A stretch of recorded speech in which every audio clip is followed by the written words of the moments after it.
All right, here we go. Are we ready for the prayer before study? Christ, my Lord, the giver of light and wisdom, who opened the eyes of the blind man and transformed the fishermen into wise heralds and teachers of the gospel through the coming of the Holy Spirit, shine also in my mind the light of the grace of the Holy Spirit. Grant me discernment, understanding, and wisdom in learning. Enable me to complete my assignments and to abound in every good work, for to you I give honor and glory. Amen. Most blessed Lord, send the grace of your Holy Spirit on me to strengthen me, that I may learn well the subject I am about to study, and by it become a better person, for your glory, the comfort of my family, and the benefit of your church and our nation. Amen. All right.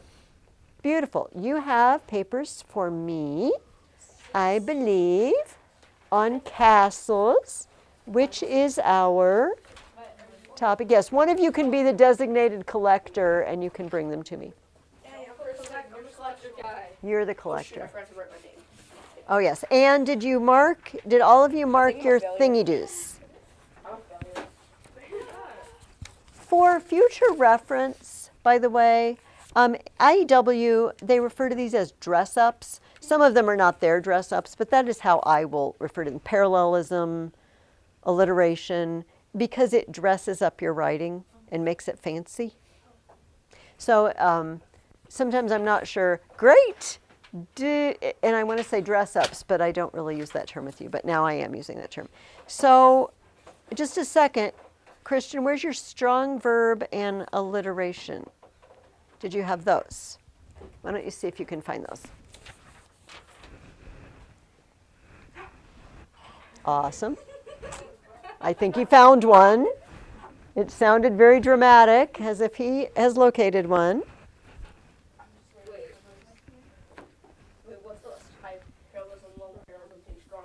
And alliteration, that might be harder for you to find. I wonder if I can find it. Here, come stand next to me, Christian. Right.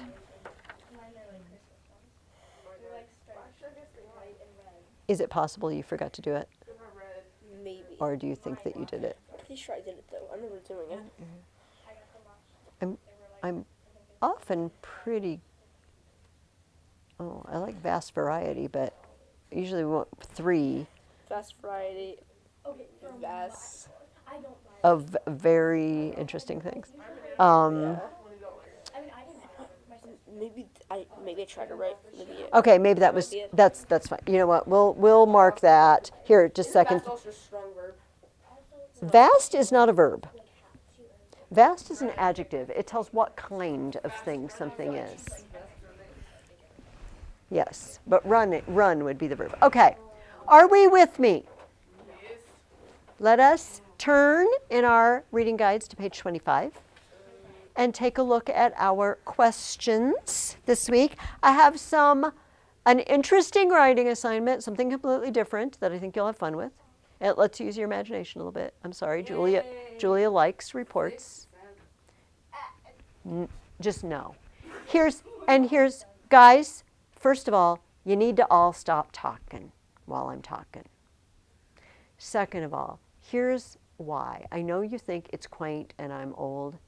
Guys, don't waste your brains and your lives on a bunch of malarkey that's just going to be old in a month, when you could learn things that last forever. You have a chance to learn things that can last forever, but you crowd your mind with crap. So let's not, okay? So that's why I'm so vicious about it. It's not even that it annoys me. It's not even that. It's that it makes me sad when people expend their energy on just garbage for their minds. Okay, that is my mom's speech. It is over. Let's talk about feudalism and castles. And by the way, I did bring a fun activity. I think it will be fun. I think Luke kind of knows what it is already. Yes, because he was here early. All right, but guys, that's not an invitation for everybody to have a conversation with Luke. All right? So when I ask you a question, that is the wonderful time when I want everybody to start talking. Not all at once, preferably, but have amazing ideas, but not when I don't. Okay. What are the 3 divisions of medieval society? Take it away. This is your talking time. Yes, Ben? You want to give us one of them to give other people a chance to give the other 2? Give us one. Priests and clerks. And their job, this is painfully obvious, is to do what? Not really, because yes, it does say the head. The head, because we think the king is maybe the head of everything. But the head, what does this head of the civil body do? What do they spend their time doing? A lot of. They do it at midnight. They do it at sunrise. They do it at praying. The priests who pray. This is the spiritual guides. Yes. Give me another one. Yes, Luke. Nobles. The nobles. And what is their... Okay, if Ben, like Ben said, if the priest is the head, the priests and the clerks are praying and they're looking to God, what do the nobles and the knights do? What part of the body are they? Or what? Can you just use your imagination to think what they do to help the state? Keep things under control. And how do they do that? Do they wish really hard? By being rich. There's only so much you can do with money. Say it again, Julia. They could like fight with their arms. Fight. They're the arms. They're the arms. This is kind of a joke. They're the arms and they're holding arms, right? Weapons. They have arms in their arms. Okay, they are the protectors. And what's the third group? Nobody wants to be the third group. Peasants. Oh, yes. Yes. And what's their job? And what? This is true. What are they doing a lot of? What? Working. They're like the legs and the butt. They're the rest. You're the rest. The rest of the body. What would happen though if all the peasants just left? What do you think, Katya? There would be no food. This reminds me of a story. Because I think we have plenty of time today. I'm just going to tell you briefly. This happens throughout history. There's a famous, maybe some of you will remember this from if you were in my class last year. There's a Roman story. The low class Romans felt like they weren't getting a fair shake. Do you remember? And they all went on strike and they went up in the mountain. And the guy went up and he said, look, once upon a time, the stomach said to the rest of the body, or the rest of the body said to the stomach, you don't do anything. You just sit there. We do all the work and you just sit there. We're not going to feed you anymore. Yeah. And of course, what happened? It starves to death, right? You have to feed the stomach, even though it doesn't look like the stomach is doing much. Same deal. So nobody wants to be the peasant, and honestly, their lives were not very good. But by our standards, you know, honestly, I think that if we all got in a time machine today and we traveled back to Revolutionary War times, we would think these people were living in squalor, and even most of the wealthy people. It wouldn't be up to our standards the way a lot of people live. We have very high standards today of how we live. Okay, so we have the priests who pray, the nobles who defend, and the peasants who work and feed everyone. And we talked about this a couple weeks ago, this feudal system. I don't need to review that in any way, do I? So does anybody remember why it's called feudal? Are they fighting all the time? Is there a constant feud going on? Dorothy Mills doesn't actually tell you. I just wonder if anybody remembers. And it's okay if you don't. What do you think, Katya? No, they do. Something changes hands, indeed. She says this: the land granted, right? The nobleman has land, and he gives it to someone less noble than he is. And she says it's called a fief or a feud. It's the land I give you, but I don't give you stuff without asking for something back, right? You better give me something back when I give you land. And there are quite a few things listed, but there were the 3 feudal aids. There are 3 things that everybody's obligated. Ben, give us one of them. Ransom the Lord from captivity if you are taken prisoner in war. Yes, if your Lord, so if you're the top level nobleman, who is your Lord? Who's above you? Now, maybe, but not really. Just in the government. Who's above you? If you the priests aren't going to war, for instance. The king. Yes. So if you're a lower level noble, your Lord is whoever's vassal you are, right? He's the Lord, you're the vassal. He gave you land, and one thing you have to do is ransom him from captivity. So, question. If that's one of the 3 things that you are duty bound to do, how often do you think people are being kidnapped and held in captivity? Apparently a lot. Because they had to make a rule. Okay, rule number 1, you must ransom your Lord out of captivity. What? Apparently they're just being held in captive left and right. We're actually going to read in sometime between now and Thanksgiving a very, very famous king who was held captive and had to be ransomed by his country. It was a thing. I don't know what to say about that. What is one of the other feudal aids? Did anybody write down something not ransom your Lord? I want to give someone other than Ben a chance. Katya. Pay the expenses of making the eldest son a knight. Okay, pay the expenses of making his eldest son a knight. We're going to read all about knights and knighthood next week in Dorothy Mills.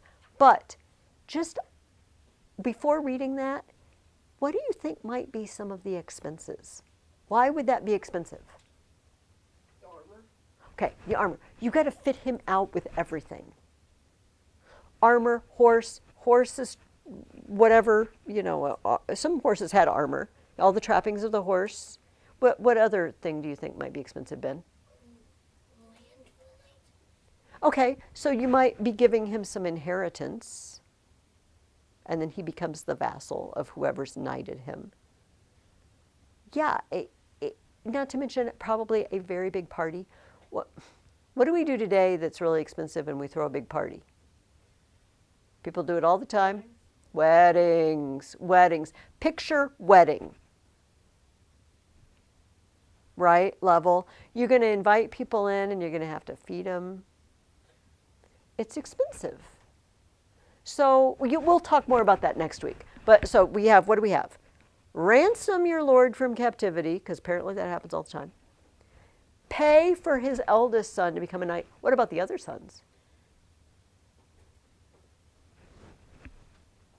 Tough. Maybe they won't even become knights. What might happen to them? I think become monks. They might just send them to the monastery. Like, sorry, son, I don't have enough for you. Have a good life in the monastery. Okay, what is the third thing that she listed, Dorothy Mills? Go ahead and give it to us, Ben. Provide a dowry for his eldest daughter. Dowry for his eldest daughter. What's a dowry? It is not. Money? Like money for the marriage? It's money and stuff. It is not money for the marriage. Money for the husband? It's money for the husband. It's money and stuff, money and land maybe, that you give the husband and it goes with the wife. Now, some people think this is just barbaric. What? You're paying him to marry your daughter? It's actually not barbaric at all. It's very smart.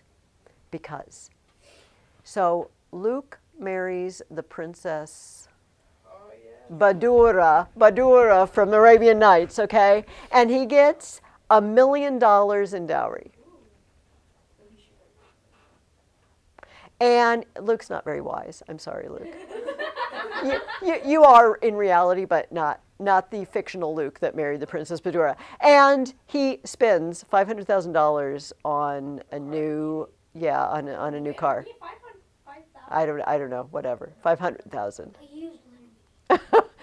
And then he decides he doesn't get along with the Princess Badura. And he doesn't really want to be married to her anymore. And he wishes she would just go home to her parents. But guess what? Luke has to send back with her the $1 million. You got to give the money back. If you send the woman away, you send the money away. Now, in a time, because the ladies are looking at me, still thinking this is barbaric, in a time when women had very few choices, you got married or you became a nun. You know, maybe you just lived with your parents until your parents died, but after your parents died, what are you going to do? There's no job. There's no job that a nice woman would do to support themselves. It protects you.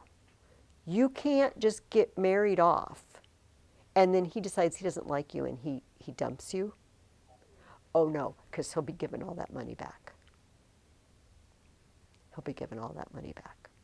So does the Lord have to pay the dowry? No. His vassals are going to pony up a bunch of money to get his daughter married off, and it protects her. I'm not suggesting we should do that again or anything, but sometimes people just hear that system and they think, that's awful. They were just selling her. They were paying this guy to... No, they were protecting her. So if something happened to the parents and he didn't want her anymore, he's got money to deal with. Okay. She listed several other things. These weren't the 3 basic feudal aids, but also 40 days of military service a year. So remember, 30 days would be a month. So more than a month out of every year, you have to go to war with your Lord or whatever military service he requires. Attend his court whenever you are summoned. If your Lord says, hey, get over here, you got to go. Doesn't matter what you're in the middle of. He doesn't care. Entertain the Lord, or even place your whole castle at his disposal. If he's traveling, you have to say, oh, you can stay with me. And by the way, and everybody that you're traveling with, and we will feed you all. We are suddenly an enormous bed and breakfast, no matter how much it costs. And he's the king.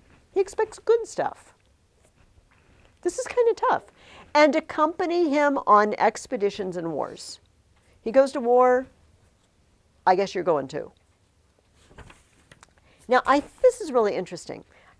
She says, the distance the vassal had to go and the time he had to be there at war was unspecified. There is a story told that Edward I, King of England, demanded service of one of his vassals.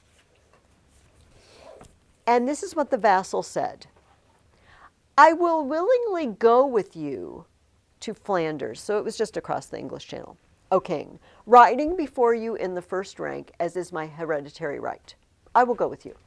And the king answered, you'll even go without me like the rest. He wanted everybody to go and he didn't want to go. But the vassal said, I am not bound, nor is it my wish, O king, to take the road without you. I don't have to go if you don't go. He was mouthing back to the king. The king angrily broke out with the words that is said, by God, Earl, you will either go or hang. To him replied the Earl, by the same oath, O king, I will neither go nor hang. And then Dorothy Mills adds, he neither went nor was hanged, and Edward had to give way. So let me ask you guys this. What's a bad thing about having rules? People want to break them. Okay. What if you're the person who wants to break them? Then I'm probably gonna get killed. Yeah, it's really annoying to have rules. So if I say,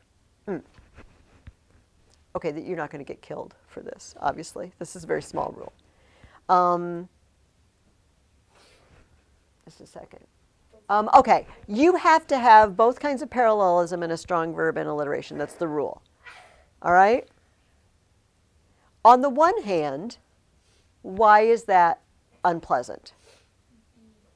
Because it takes more time. Because you don't really always want to have to do that. But, what if you give me a paper and it has those on it, and I say, yeah, but where's your ly adverb and your anaphora and what could you say back to me? You never told me. That's not the rules. Do you see, rules on the one hand restrict you, but rules on the other hand, when they're set out, means you don't have to do more than the rule says. You know, if your mom's rule is you, I mean, you don't jump on the couch or something. I don't know. well, I'm trying to think of something that you don't end up doing something bad. If you, so your mom's rule is take out the trash every week. Okay, that's a reasonable rule.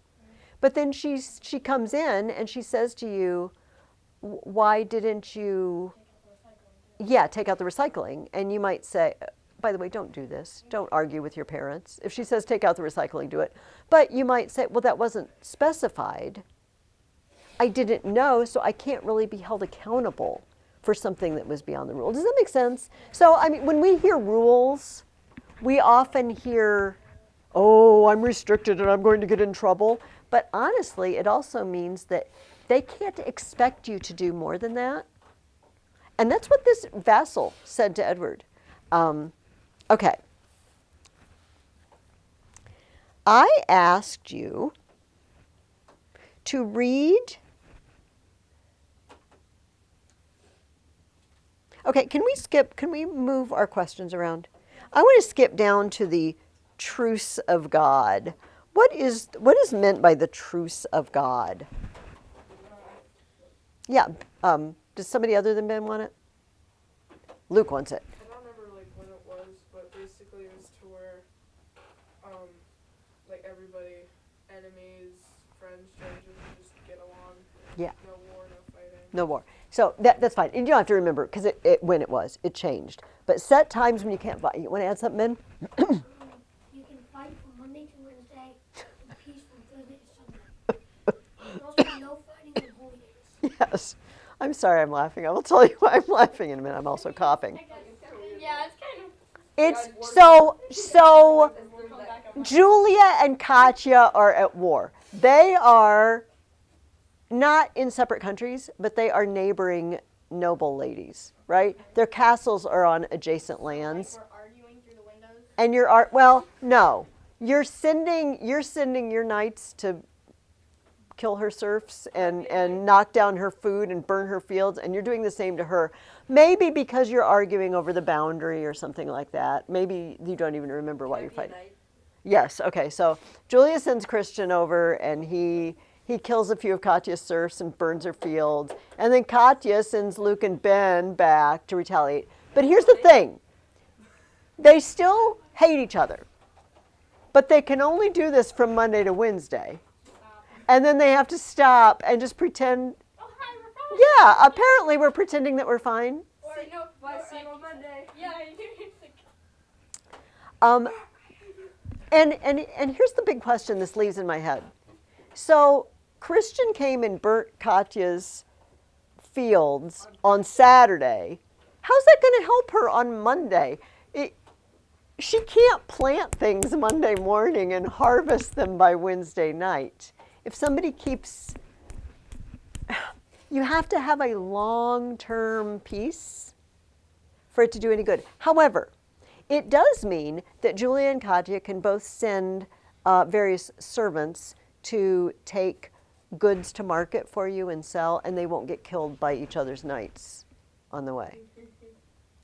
Now I want to go backwards. I asked you to read the oath from 1023, the Pact of Beauvais, and I asked you, if lords were made to take this oath, how do you think they had previously been behaving? They've been behaving bad. Oh, Bad boys. bad boys. Bad boys. Okay, let me read it. It's a song. Okay. Here's what they swear, take an oath to do. I will not invade in any way churches or the crypts of churches. What's in the crypt? The graveyard. Dead bodies. Unless it be to seize malefactors who have broken the peace or committed homicide.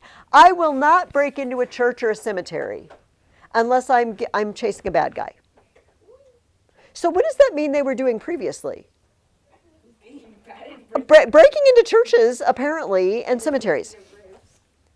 I will not assault clerks or monks not bearing secular arms. In other words, if a priest or a monk has signed up and they're in the army, they're marching armed and they're fighting in the army, they can harm them. But if they're just walking around peacefully, I will not assault them. So what were they doing before?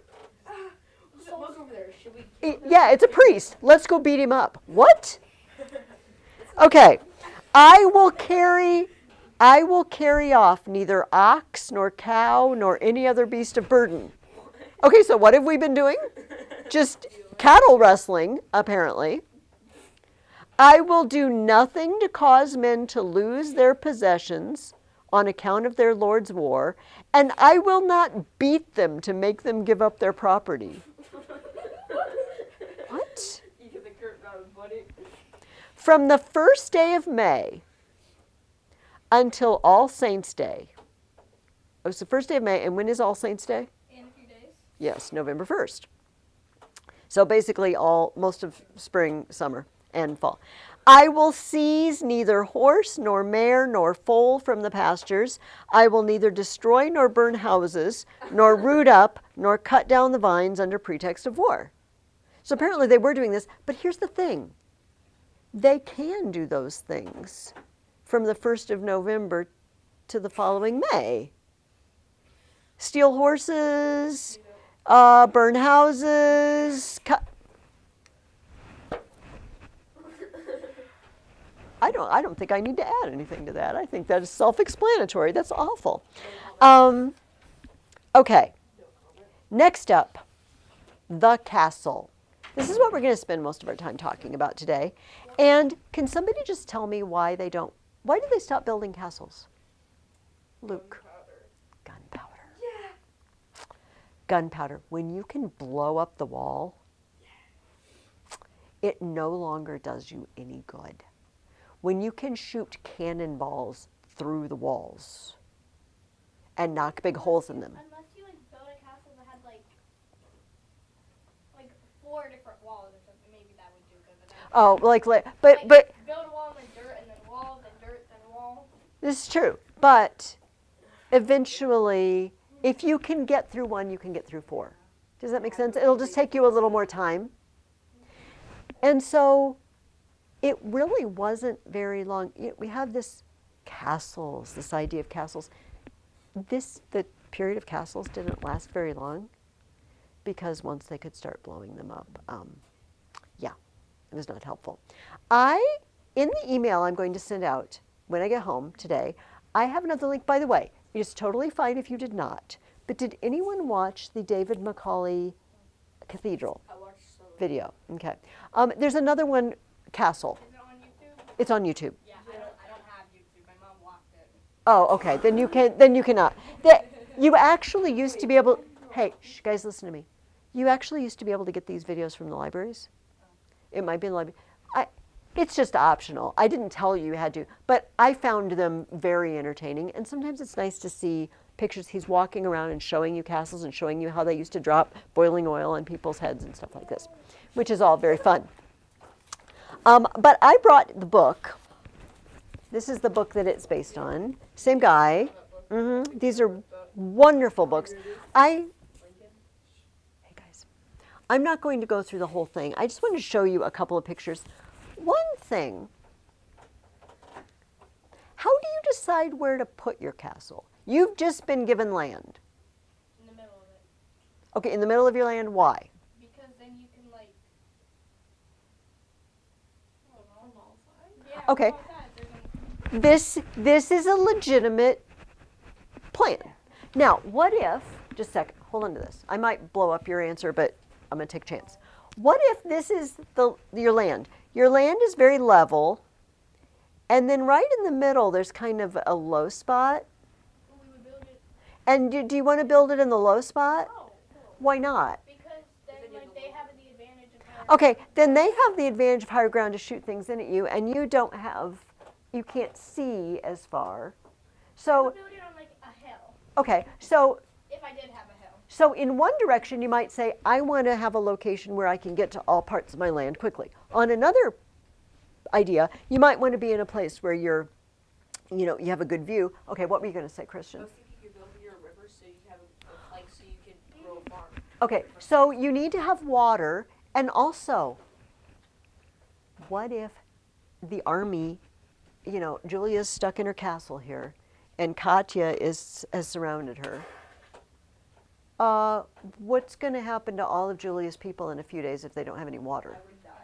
They're going to die in just a few days. Maybe like build a well in the city. Yeah, you need a water source. Either you need a river running through, although that means opening, where somebody could get in. If water can get in, so can somebody else. If they had like the metal bars. Yes, you'd have to have a sluice gate or something like that.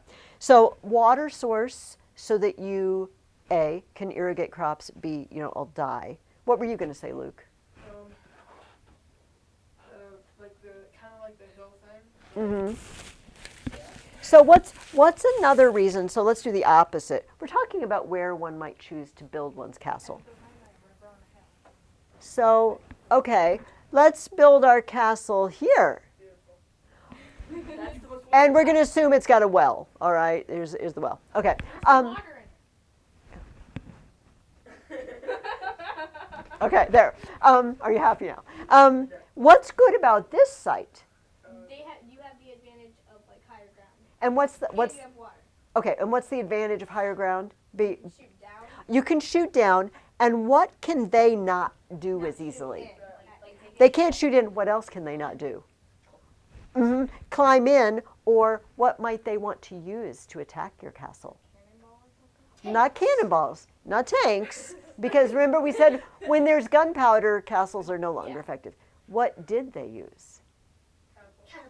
Catapults and trebuchets and siege towers. We're going to look at some of these in a minute. But you can't, if I have a siege tower, yay, look at my siege tower. It's on wheels. It's awesome. And there's guys up here. But I can't push it up the hill. I can't get people. What? The arrow's going straight towards that guy's house. Okay, he's gone. All right. So thinking about where to put your castle is important. So in this fictionalized castle, what it is actually, it's in Wales. In one of my bad maps. It's not in Wales. It is in Wales. You are I'm gonna glaze you. stretching the truth. Okay, so this is very roughly England. Okay, England, except it goes in here, and it goes in here, and then it's Scotland, and here's Ireland. Okay, all right. Wales is over here. Wales is the place that the Britons fled to when the Angles and Saxons took over.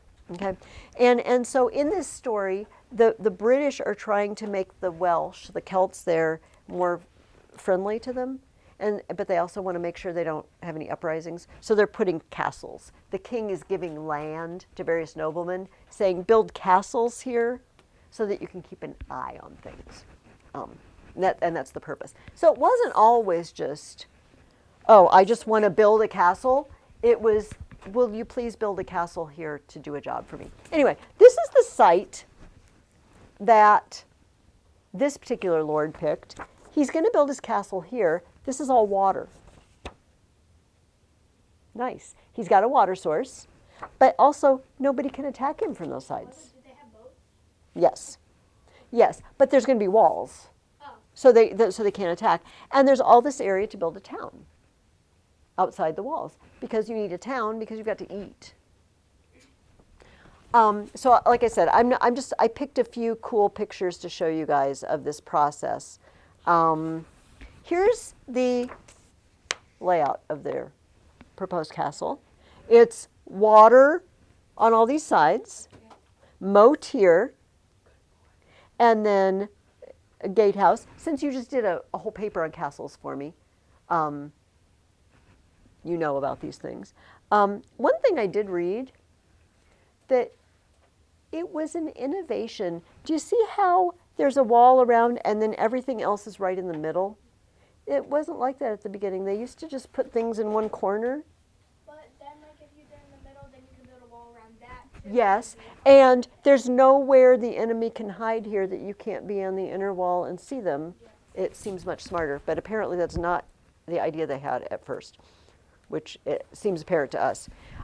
These walls, you would think would take a very long time to build, but they did what the Romans did. We put just rubble in the middle, right? Like garbage. Well, rubble is more small, dirt and small and gravel and small rocks and things like that to fill it in. So is it going to be hard to break through that? Well, if they break through it, it's just gonna open. Well, you would think that if it's thin enough, if you pack it in tight enough, it might not pour back out.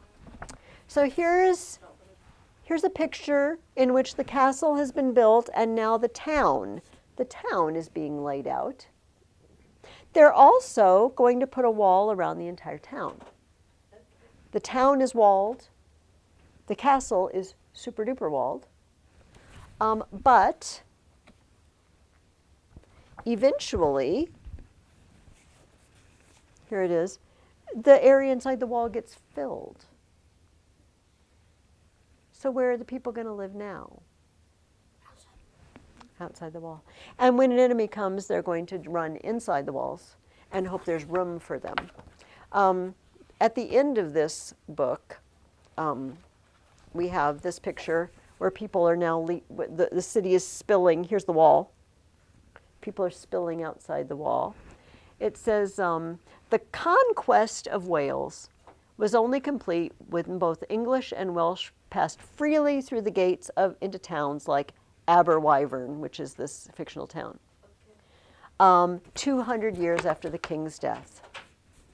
But by that time, Master James' mighty castle stood partially roofless and completely neglected, except as a quarry for new buildings. And his once impressive town wall was now more of a nuisance than a necessity. Eventually, you don't need castles anymore, not only because they can knock them down, but because the people that you built the castle to watch over, they're your friends now. They're your friends.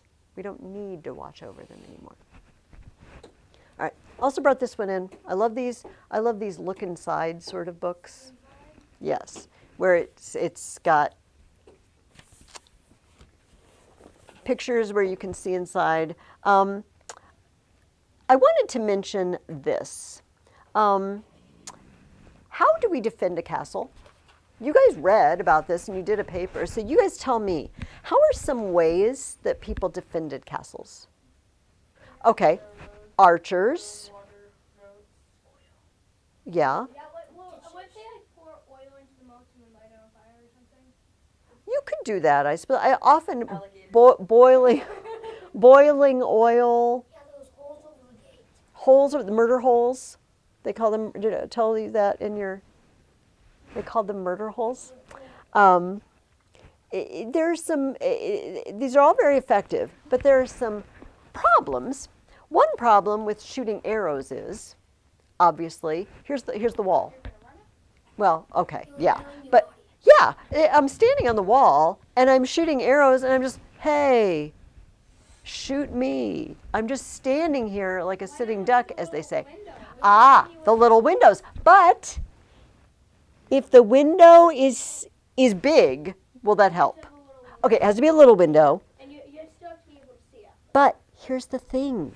So here, okay, here's my arrow. I know it's not very long. Do I have anything longer?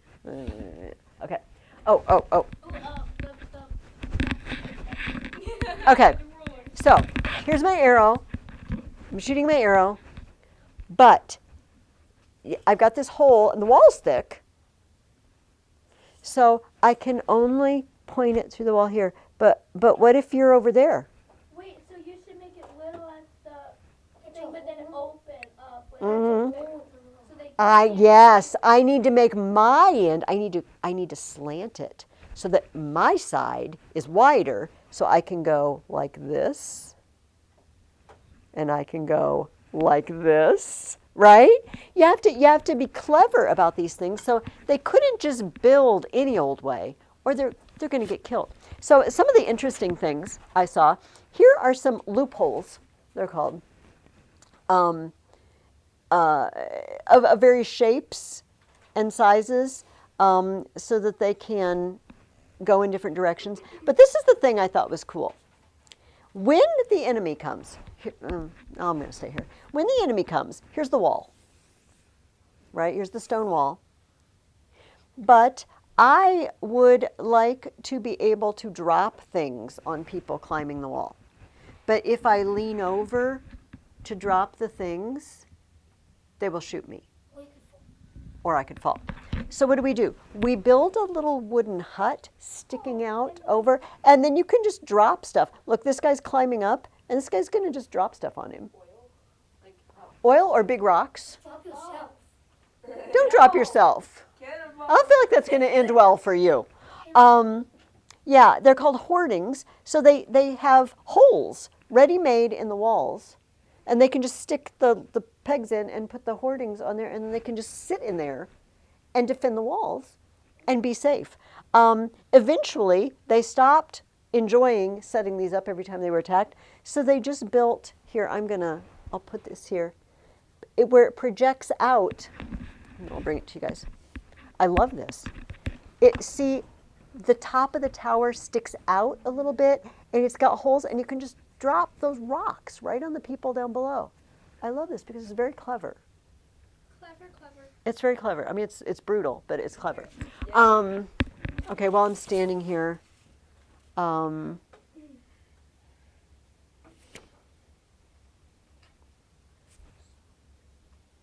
I guess I just want to show you. This is this idea of having a centrally placed castle instead of on one side, and this is a castle from the Crusades.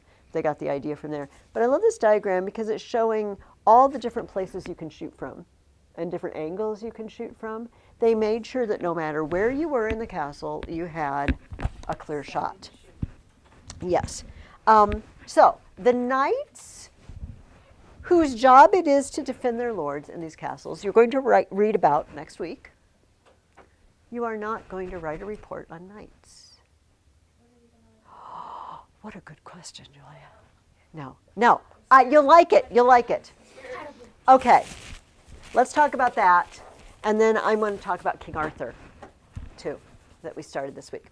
I have...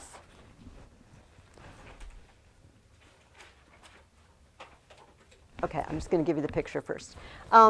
So those who are missing, I will try to remember to email you this picture. So you can look for that in the email. If I forget, please email me and say, where's my picture? You get, okay, I want everybody to look at this picture for a minute.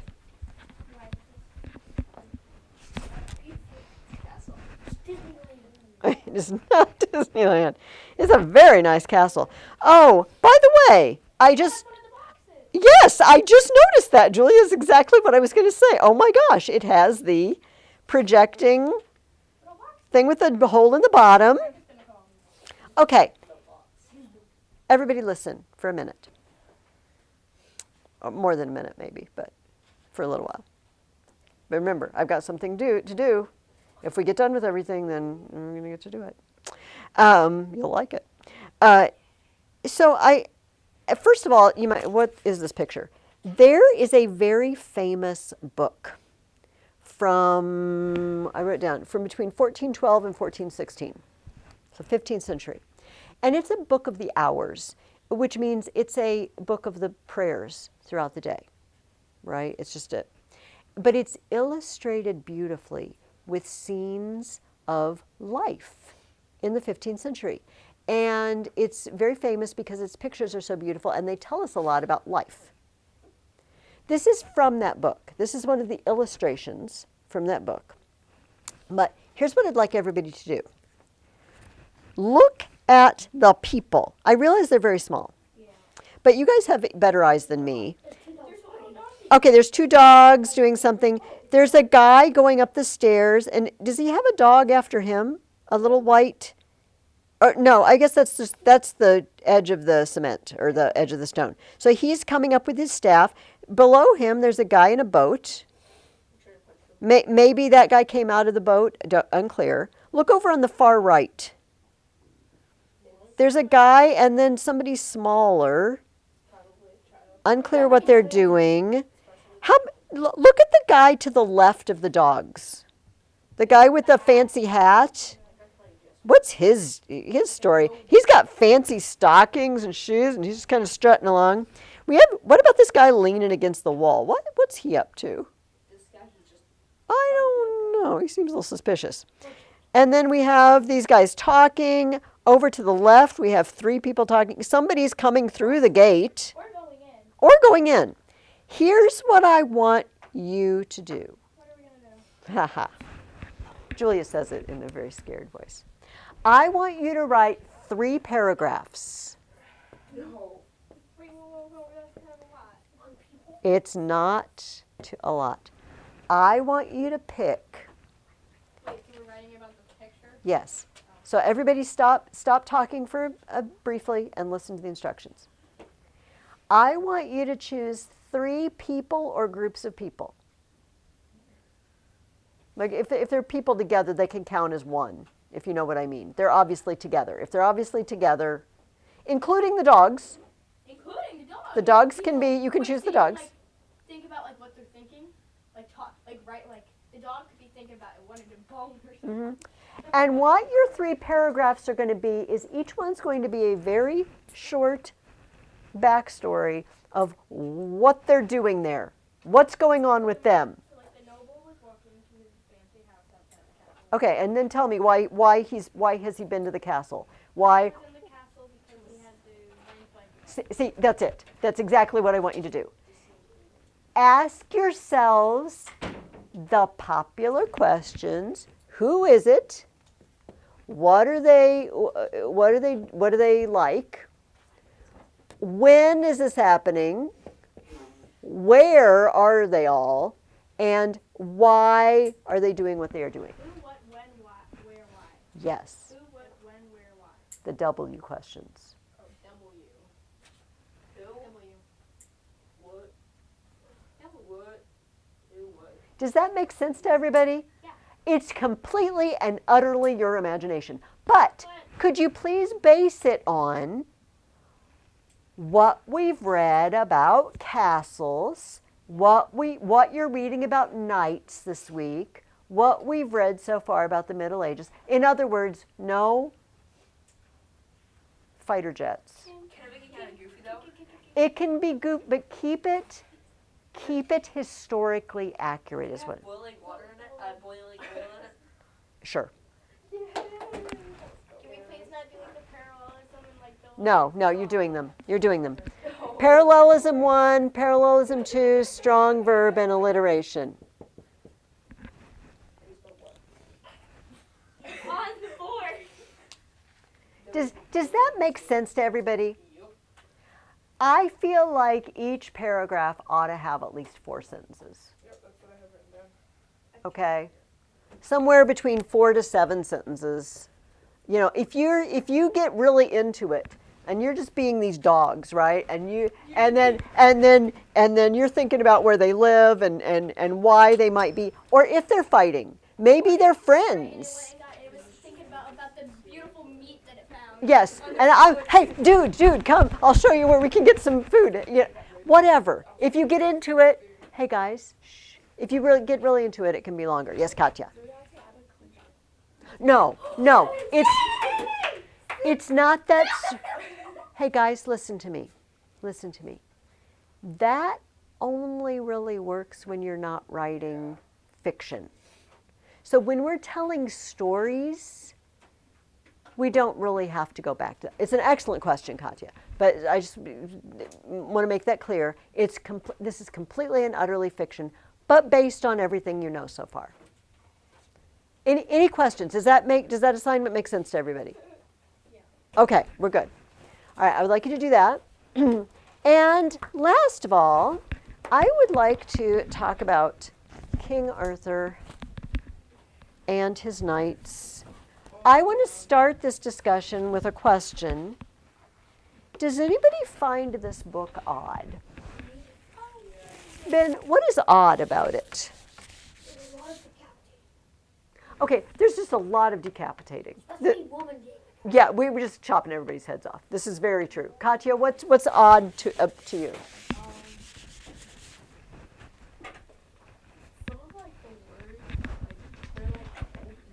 Okay, it's written in an old-fashioned way because it's about an old-fashioned time, and they want to evoke this feeling.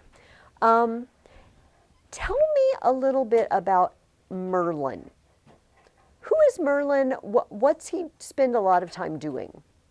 Harry Potter magic. Wizardry stuff. What wizardry stuff did we see him do? Did he cast any spells? Someone cast a spell on him, the Lady Nimue, or Nimue, depending on how you'd like to. We can call her the Lady Nimue. Put him to sleep in an undisclosed location. We didn't really see him do any tricks or cast any spells. We did hear him do a lot of something, though. Can anybody? What does Merlin usually talk about? Okay, that's one of the things he talks about. It's a bigger category I'm fishing for. And it's not his death, his putting to sleep. Let me see if I can find, I've got tabs here. Let me see if I can find, okay, so let's start out at the beginning. Let's investigate Merlin by going through.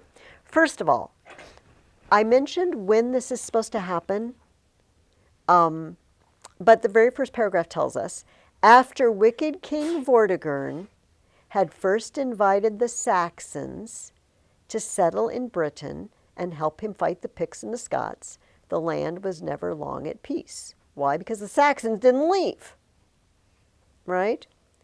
So Vortigern was dead, and Aurelius Ambrosius, last of the Romans, was dead too, when Uther Pendragon led the Britons.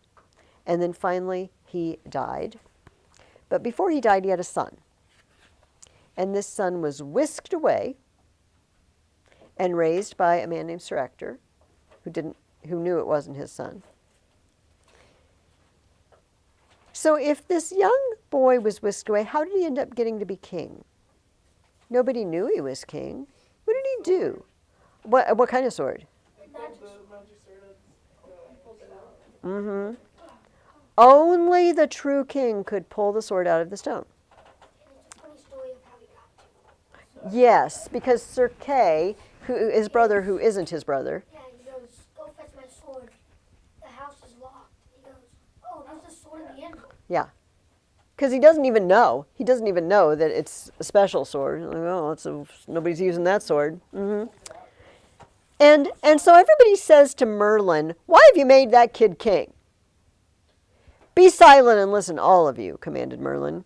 I will tell you of wondrous things, Arthur is indeed your king. And then he goes on and on, tells all about his birth. And then it says, Arthur is your king. Year by year as he reigns, his kingdom shall grow. Not Britain, nor the islands of the seas, no, nor Armorica or Gaul, but Logris, the land of blessing, God's kingdom upon earth, which Arthur shall show you for a little space before darkness falls again.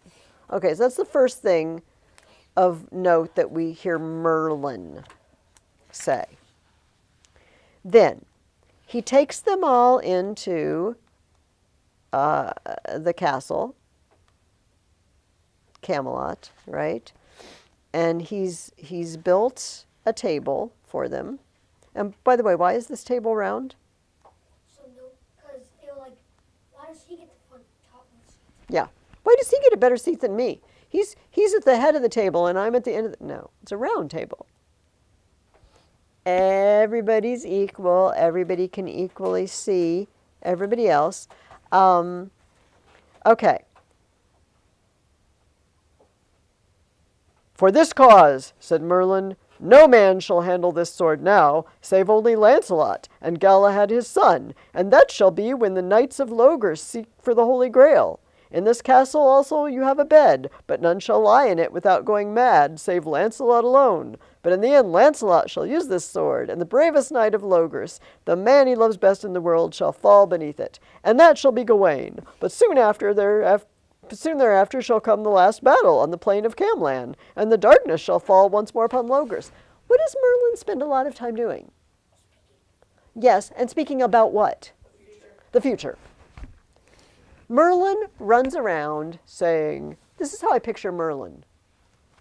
Oh, listen, soon so-and-so will show up at the gates, and he will sit down, and he will order a hamburger, and that will be after the greatest damsel in the world shall come. It goes on and on. He doesn't just tell you one thing. He just goes on and on and on. Merlin's thing is telling the future. By the way, we have another story from other sources about Merlin's birth, supposedly. Vortigern was building a castle, and the castle kept falling down. There were earthquakes and stuff, and they would settle and it would fall down. And he went to some sort of seer or enchanter or whatever. Do you have a question, Luke, or a comment? It's not about this, but I noticed in this picture is like it looked like Earth. Looks like Earth and like the moon in the background. Oh, yes. Do you know what that is about? I don't know what that is about. Maybe somebody down at the bottom might be talking about that. Maybe it's a comet about to hit the castle. Okay, back to my story. You guys will find this interesting, I think. So he couldn't build this castle, so he asked the seer, and they said, you need to find a child who has no father and sacrifice him. Okay, so he asks around, and apparently there's this lady who has a son, and indeed she claims there's no father. And she brings him, and they're going to sacrifice him. He says, no, you don't have to do that. I can tell you why your castle's falling down. There are two dragons buried deep within the earth, a red dragon and a white dragon, and they are fighting with each other. And you need to do something to appease them, and then your castle will stand. And this was Merlin. I find this amusing because it makes me think of Anakin Skywalker, who also has no father, you know, supposedly. It's just the midichlorians or whatever, his father. What? I mean, he does, kind of. She says there's no father. His mom says there's no father. Anyway, I wonder if they got that from the Merlin thing. So Merlin is not normal. We'll just put it that way. But he's not a spellcaster. And at this point, he's been put to sleep in the part you've read, so now he's not popping up again. But supposedly he may come back, but nobody's sure where he's buried. Okay, so what kind of quests, what kind of things do these knights spend their time doing? Ben told us decapitating people. All right. Feasting. What? Feasting. But when they're on a quest, they're not feasting. What sorts of things happen when they leave the castle? Fighting. Fighting with whom? Other knights. Other knights. And how do they get into these fights? What do these other knights do that make them get into fights with them? Steal stuff. Sometimes they steal stuff. Sometimes they snatch people. We have just any number of damsels being carried off by stray knights. And a dog. And a dog. For whatever reason. How about the knights who just stand by the side of the road and make everybody fight with them? We met one of these this week too, I believe. Yeah, whoever passes by, you have to fight with them. Which seems like an odd job, frankly, to just stand by the side of the road and challenge people to fight you. Do these knights, the knights of King Arthur, we talked about rules earlier. What kind of rules do they follow? What are they supposed to be like?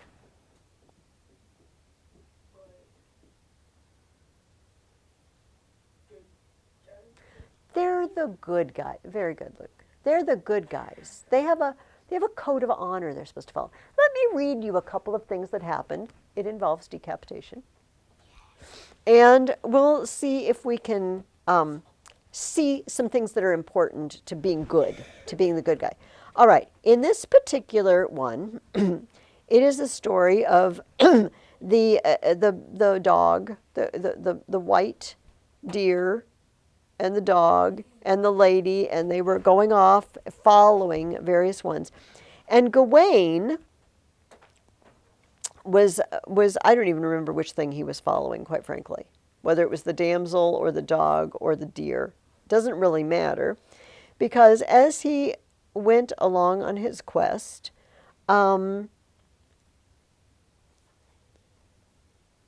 he meets a guy. Oh, it's the deer. It's the white deer. Because it says the hounds overtook and slew the white hart. A hart is a deer, by the way. They had hunting dogs with him. And the lord of the castle says, "Alas, for the white hart that I gave to my lady, and I kept so badly. A cruel death they shall die who have killed you." "Cease from this," cried Gawain angrily. "Satisfy your anger upon me rather than upon dumb beasts, for the hounds did only what their nature prompted." "You speak the truth," yelled the lord of the castle. "I've killed your curs. Now only the cur their master remains to slay." So Gawain gets into it with this knight. Gawain struck so hard that the other came clattering down at his feet, crying for mercy, and calling Gawain a sweet, gentle knight instead of the unpleasant names he had used a little while before. "You shall die," cried Gawain, mad with rage, and he whirled round his sword and struck at the lord of the castle, meaning to cut off his head. But at that moment, the lady of the castle, who had been watching the battle, ran out and flung herself upon her husband's body. And her neck came in the way of Gawain's whirling sword, so that before he could stop, he had smitten off her head instead of the enemy's. Then Gawain was filled with horror and shame for what he had done, and he let the lord of the castle rise unhurt and said he would spare his life. "I would not mind if you killed me now," he said, "for you have slain my lady love, whom I loved better than anything in the world." "What is your name?" asked Gawain. "I am Sir Blamor of the Marsh," was the answer. "Then go you to King Arthur's court, tell him truly all that has happened. Say the Knight of the White Hart sent you." Sir Blamor mounted his horse and rode away, but Gawain went sadly into the castle with Gaheris. "I am a shamed knight," he said, "for I have slain a lady. Had I been merciful to Sir Blamor, this would not have happened." Okay, we find out two things that are important to Gawain here. What's one thing he did that was wrong? Killed a lady. You don't ever harm women. Code number one. What did he not do that he should have done? Been merciful. When someone begs for mercy, you show mercy. So we see this is part of the code. "We're in danger here," said Gaheris, and even as he spoke, 4 armed knights came striding into the hall and attacked Gawain fiercely. "You, a new-made knight," they cried, "have shamed the knighthood. A knight without mercy is dishonored. But to kill a fair lady is shame unto the world's end." No mercy, that's dishonor. Kill a lady, that's just shame forever. So in that story, we see 2 things that are important. Okay, let's look at another story. This is Sir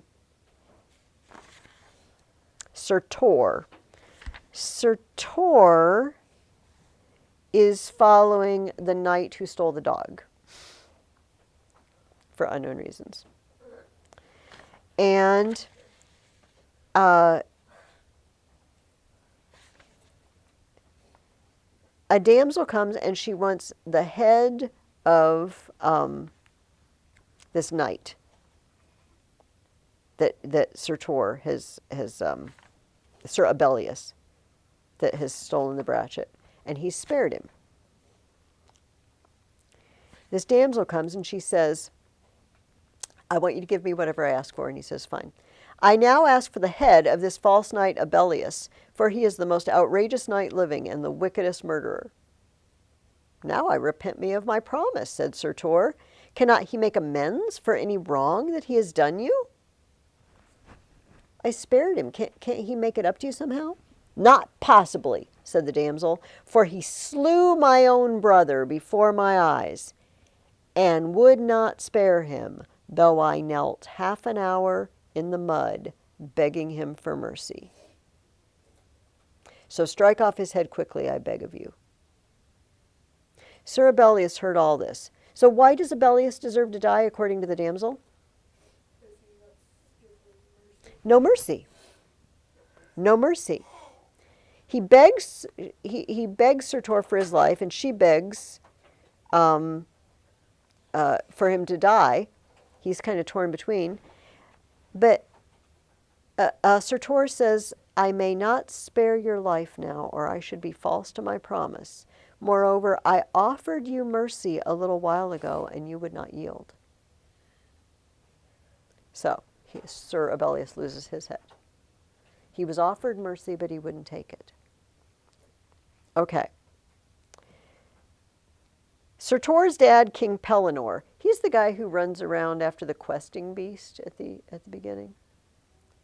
Sir Pellinore, King Pellinore, is weeping over a dead knight and a lady. "Alas, my father," said Sir Tor, "what sorrow has befallen you here?" "This shame is mine," said King Pellinore.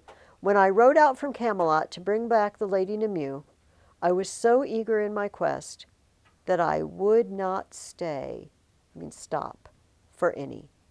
As I came past the well, this lady called to me, 'Help me, knight, help me for Christ's sake.' But I would not stay. And now she has slain herself, for grief, as I perceive, for this knight who has died of his grievous wounds." If someone asks you for help, you help them, especially a lady. That's the code. So Merlin, in one of his moments when he's not telling us the future, sums it up very nicely. Everybody comes back and gives a report. Gawain says, "Well, I killed this lady because I should have been merciful and I wasn't, and she got in the way and I lopped off her head." And Pellinore is like, "Oh, these people died because I didn't stop and help them." Sir Tor tells his story. "Well have you learnt," said Merlin gently, "and Sir Gawain has suffered the cruelest lesson, even as he shall be in days to come the noblest, the bravest, and the most merciful of knights. But behold now, on this first day of the Round Table, I lay upon you all the order of chivalry. All of you, and those who shall sit afterwards at this table, are the knights of Logres. And for the glory of Logres, the realm of righteousness, do not ever depart from the high virtues of this realm. Do no outrage, nor murder, nor any cruel or wicked thing. Fly from treason and all untruthfulness and dishonest dealing. Give mercy unto those that seek it, or sit no more at this table. And always give all the help in your power to ladies and damsels, and go out to succor gentlewomen and widows. Turn from all else to right any wrong done to any woman in the world. And never on pain of death and eternal disgrace do you any ill thing to a woman or suffer it to be done. Nor for love of gain fight in any quarrel that is not just and righteous. That is the code. The code, we would say, of chivalry. It's honor. Keep that in mind, because I just want you to see if they stick to it. See if they stick to it. I want to talk about one more character in this book, Arthur's sort of half-sister, Morgana Le Fay. What is she like? What can you tell me about Morgana Le Fay?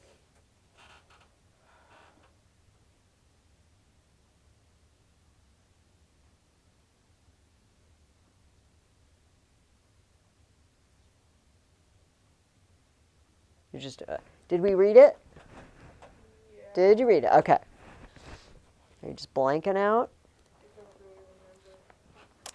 I don't really remember. She's an enchantress. Okay, very good. Very good. She's not normal. As a matter of fact, she is Morgana Le Fay, or sometimes Fay, like this. To be Fay in medieval times meant to be of the fairies. Now, I need to tell you just very briefly, fairies are not nice, cute little winged cherub things that live in flowers. Fairies are dangerous and sometimes cause problems. You don't mess with fairies. So to be fae means you're fairy-like, and fairies are a serious business in the Middle Ages. She's fae. To say someone is fae can mean they're just kind of in a bad mood. They're acting odd. That an adjective that meant they're a little peculiar.